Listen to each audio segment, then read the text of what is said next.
तो 3 चरणों के मतदान के बाद अब बारी है चौथे चरण के मतदान की। 13 मई को देश चौथे चरण का मतदान डालेगा।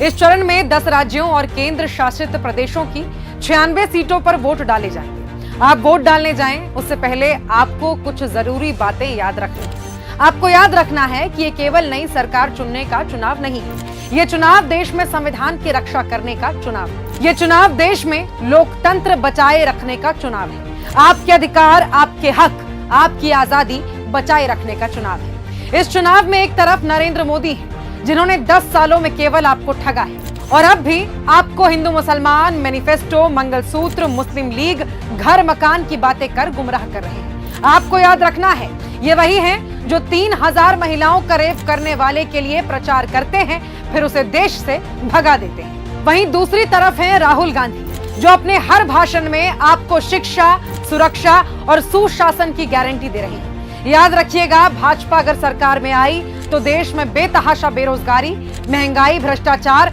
और नफरत का आलम होगा। वहीं अगर देश में कांग्रेस की सरकार आई तो आपके बच्चों को ग्रेजुएट होते ही नौकरी मिलेगी, बेटियों को सरकारी नौकरी में 50% आरक्षण मिलेगा, किसानों की कर्ज माफी और एमएसपी का कानून मिलेगा, मजदूरों को 400 रुपए मेहनताना मिलेगा। इसीलिए इस बार नफरत नहीं, न्याय चुनिए, क्योंकि यह हाथ ही आपके हालात बदलेगा।